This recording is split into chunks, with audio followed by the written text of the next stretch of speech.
Imagine the scene, a family eager for the well-deserved rest in the field after months of exhausting routine. They paid good money to spend a special day at Praia da Sogra's house, dreaming of laughter, barbecue, and moments of unity. But what awaited them was a cruel trap, a public humiliation that would mark the end of already worn patience. This is how Elena's life had changed in the last 3 years. Marrying with Igor also meant inherit his mother, Natalia Viktorova, a woman who, like a hurricane, sucked all the energy around. Each meeting with her made Elena exhausted, as if she had fought an invisible battle. The luck is that the meetings were not frequent. The mother-in-law lived in a neighboring city, 1 hour away, in a country house inherited from her parents. A true empire, 2 floors, luxury bathroom, impeccable garden. Or at least that's how Natalia liked to describe, although the reality was quite different. There was always something to complain about: the crooked gate, grown plants, porch rangando. "Igor, when are you going to take care of your mother?" was the usual chorus. And Igor, as always, dodged. After all, he had his own life, a young wife, 2 children of the first marriage she raised alongside Elena, a demanding job as an engineer. Time to be the perfect son was not left. Even so, twice a year, the family was forced to pilgrimage to such a country house. Christmas, birthdays, prolonged holidays, any excuse served. Elena didn't like it, but she understood, family is family. Until, in April, Natalia called a suspicious enthusiasm. "Let's have a family barbecue on May holidays. Fresh air, nature, children will love it." Igor looked at Elena, who was already suspicious. The children, listening to barbecue, jumped with joy. "But we went to the amusement park," Elena tried. "Park? What an absurd idea. There is only queue, noise. Here is space, freedom, it's much healthier." And, as usual, Igor gave in. 2 days later, new connection. This time, with a modest request, "I bought everything for the barbecue, the first meat, drinks, fruits." It gave about 7,000. "You won't mind dividing, right? After all, it's for the good of all." Elena almost choked. 7,000 for a single day? With this money, they would have dinner in a 5-star restaurant. But Igor, without even consulting her, already answered, "Of course, mother, no problem." When he hung up, Elena exploded, 7,000? Are we invited or pay rent?" Igor, as always, was disagreed with. "It's just to help, Lena. You know her pension is not big. She has extra income with rent and still makes nozzles as an accountant. It earns more than us together," reported Elena, but knew it was useless. When it was Natalia, Igor became a frightened boy, willing to do so not to disappoint Mom. The big day has come. They carried the family, the gifts, because, even though I paid a fortune, Elena refused to get empty-handed, and went on. The mood was perfect. May sun, soft breeze, smell of flowers. But when they arrived, something was wrong. Several parked cars, high music, lively voices. "Is your mother a visit?" asked Elena, confused. Igor frowned. "I have no idea." Upon entering the backyard, the scene revealed itself in all its cruelty. Full tables, steaming barbecue and, in the center of everything, Irina, Igor's ex-wife, laughing like the host. Beside, unknown children and adults who were part of Irina's family. "What is happening here?" bawled Igor, pale. Natalia, with a fake smile, opened her arms. "Ah, you arrived. I decided to join the whole family. Remember Aunt Sveta, Irina's cousin? And this is her husband, Andrei, with her children." Elena felt the floor disappear. It was not a simple family meeting. It was a party in honor of the ex-wife, the woman who had abandoned her children and was now received as queen. "Mom, you didn't warn us that there would be more people," said Igor, weak. "Hey, what's the problem? Irina has always been like a daughter to me. And the children need to know their mother's family," Natalia replied, with a sweet tone that sounded like poison. It was then that something inside Elena snapped. Those children, Kirill, 10, and Vika, 8, were raised by her. She who fed them, led to the doctor, helped with the lessons. While Irina, the loving mother, appeared twice a month when she was convinced. "Without drama, please," said Irina, approaching with a wry smile. I'm their mother, that no one takes away. And I am the stepmother who plays the role of mother every day while you disappear and still should pension. Natalia then gave the final blow. With a theatrical gesture, he pointed to the departure. My God, what an ugly scene. If you are not enjoying, Elena, you can leave. There is no place for you here. This is a family event. The silence that followed was sharp. Elena looked at Igor, waiting, once again, that he would defend her. May I say something, anything, in the name of her dignity, the children, the family they had built? But Igor just lowered his eyes, muttering a shy, no need to be like that, mother. It was the drop of water. 3 years swallowing humiliations. 3 years seeing her husband bend like a servant. 3 years trying to be the mother, the wife, the strong woman who holds everything on her own. And there, at that moment, before all, she understood, there was no room for tolerance. Kirill, Vika, go to the car, he said, with a calm that scared to herself. When the kids walked away, she turned to Natalia, looking in her eyes. You charged us 7,000 for this family event. I doubt you asked the same to others. I want my money back. Now. Natalia laughed, as if he heard a joke. What money? Your husband offered help spontaneously. I didn't cover anything from you. Igor finally tried to react. Mother, that's not fair. But it was late. Elena had already turned, taking her children, but also the last hope that that marriage could be saved. Some battles are not worth it. And some families do not deserve our sacrifice. You called yourself and spoke of the 7,000, Igor. You heard badly, son. Natalia Viktorova smiled with a poisonous sweetness, as if the truth were a toy that only she could manipulate. I said I spent 7,000, not that I asked you. Elena felt the blood boil. Another blatant lie, one more attempt to distort reality as if it were model of modeling. He took a deep breath, opened the bank's app on his cell phone and turned the screen for them. Look. Here it is. The voucher shone on the screen. Transfer to Natalia Viktorova Burtseva. 7,000 rubles. Destination, barbecue products. 4 days ago. And below, the message of thanks. Thanks for the money. I hope you on Saturday. Natalia Viktorova's face has circulated in a grimace of pure hatred. What a circus is this? Stop it now. Her voice trembled, but Elena didn't hear any more. She approached the table, where the untouched dishes shone under the afternoon sun, and began to piss off with surgical accuracy. The meat to the barbecue, the fruits, the vegetables, the still-sealed bottles. What are you doing? Shouted the mother-in-law, as if the world was collapsing.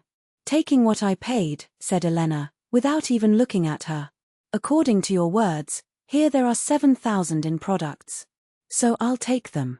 Igor tried to intervene, hesitantly. Lena, it may not be necessary. But she silenced him with a look. You can stay, if you want. But the kids come with me. And it's not a threat, Igor, it's a promise. She threw the car keys on the table as a challenge. Either you drive now, or call a taxi. And disappear from your life forever. It was the first time Igor saw in his wife's eyes something beyond patience or resignation. It was fire. It was a line drawn in the sand.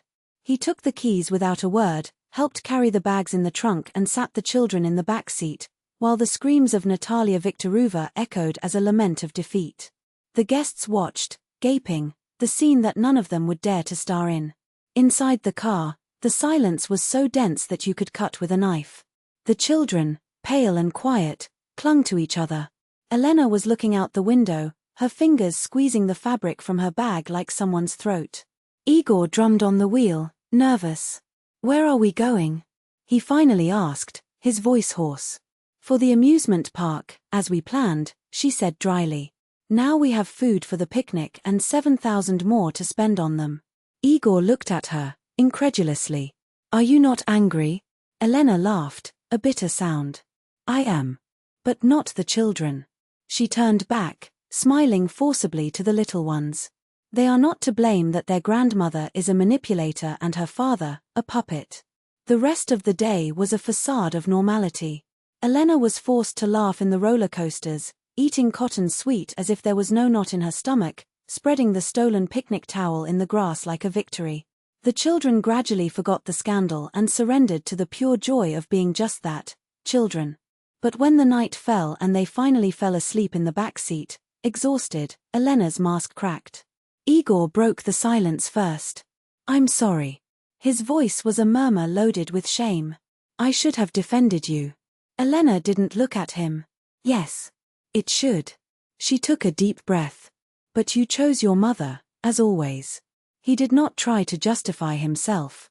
There were no excuses that put off years of omission. "I got lost. I didn't expect it from her." Elena turned to him, her cold eyes. "Seriously? Because I expected. Her mother hates me from the first day.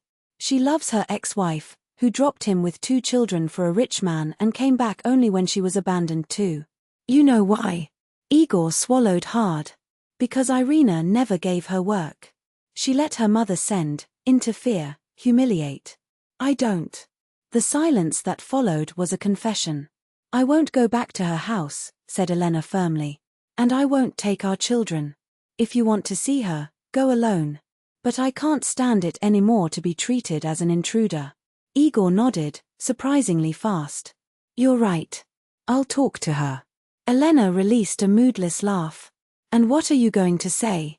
"Mom, please don't mistreat my wife." She shook her head. "People like she doesn't understand words. Understand actions." "What kind of actions?" he asked, finally showing a flash of determination. "Cut contact until she apologizes." "Really? And return the money she extorted with lies." Igor sighed. "She will never do that." Elena stared at him. "Then you will have to choose, Igor.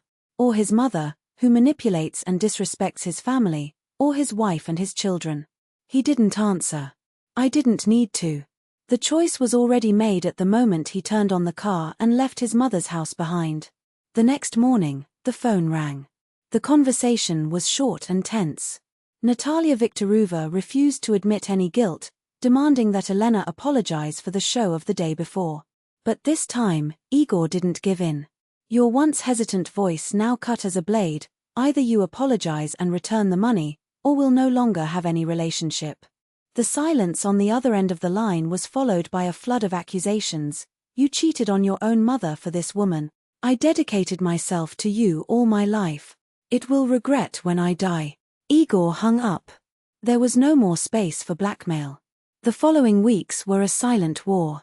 Natalia Viktorova Igu, for all relatives, spread gossip, tried to turn the family against them. It appeared without warning at the door of the house, shouting until the police were called. Elena watched everything with a glacial calm, but inside, the fury burned. She didn't want to destroy Igor's family, just protect yours. 2 months later, the tactic changed. A tearful phone call: "I'm sick, Igor. My heart. I'm afraid to die alone." He hesitated. "Maybe we should forgive her?" But Elena was relentless. First, the excuses. Then the money. Without conditions.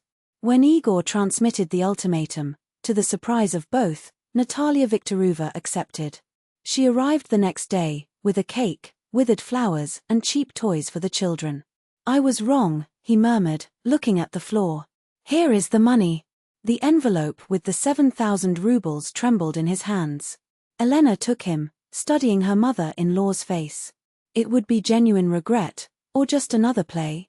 "Thank you," she said, keeping the envelope. "We appreciate your excuses." Natalia Viktorova raised her eyes, moist. "Can we forget that? I don't want to spend my last days fighting with you." Elena nodded, although every instinct shouted that this was theater. But for Igor, for an intact family, she would give a chance. A week later, the mask fell. Natalia Viktorova turned on with endless requests, talking badly about Elena behind her back, trying to sow discord. Only this time, Igor didn't double. "Mom, we've talked about it," he cut firmly. "If you can't respect my wife, we'll no longer be part of your life." For the first time, Natalia Viktorova understood. The son was no longer his puppet. Elena had taught her the weight of a word she never knew how to pronounce: no. And that, more than any excuse, was a victory that neither time nor manipulations could erase. It was not only in the relationship with the mother that Igor reaped the fruits of her transformation. At work, where for years he saw his efforts ignored or minimized, he finally took the place that always deserved, a promotion that was not favor but recognition. 5 years had spent since that day in Dacha, and the time, when well used, is a relentless sculptor, sculpted a life that they barely dare to dream in those times of constant tension. The children grew up like well-cared-for trees. Kirill, now with the possession of a young man, was preparing for the entrance exam with the same determination with which, years earlier, the mother had defended her right to dignity. Vika, the girl with misaligned braids, had become a teenager of contagious smile and a confidence that only those raised in a safe home can bear. Igor, in turn, was no longer that employee who swallowed frogs in silence. He led his department as firmly as he had once said to his own mother. And Elena. Elena had fulfilled the dream she kept in the impossible drawer, a small studio, where she sewed not only tissues, but also the self-esteem of women who, but she once needed to remember her own value. With Natalia Viktorovna, the relationship followed a fragile balance, like a crystal vase that survived an earthquake. She had learned, at the expense of real losses, that certain words could no longer be said, certain shades could no longer be used. Not out of kindness, but by calculation, he had realized that if he wanted to maintain any bond with his son and grandchildren, he would have to swallow the pride that had feeded it so long. There were still slips, of course. An acidic comment here, a dramatic sigh there. But now Igor wouldn't let it go. A look, a dry phrase, to retreat, knowing that this time, the consequences would be definitive. And that episode of the barbecues? It became a legendary family anecdote, told and retrained in summer nights, when the smell of grilled meat mingled with the laughter of children. See Arendo for the lawn. Remember when Grandma tried to humiliate me with those 7,000 rubles? Elena joked, turning the skewers with a naughty smile. If it wasn't for that, you would still be accepting crumbs from it, and everyone. Igor laughed, but he knew she was right. That grotesque scene in Dacha had not been an isolated incident, apart from the trigger that burned years of accommodation. You know, Lena, he confessed one afternoon as they watched the children play sword with a branch found in the woods, sometimes I still wonder how you got it all that could have given up. Everyone would have understood. She leaned her head on her shoulder, her eyes shining with the reflection of the west sun. Because I saw something in you that you didn't see yourself. A man who just needed to learn to say no to find out that he was already strong enough. And it wasn't an exaggeration. Those 7,000 rubles, ironic, petty, intended to hurt, have become the most lucrative investment they have ever made. Not in cash, but in something much rarer, a family that has chosen day after day to be free.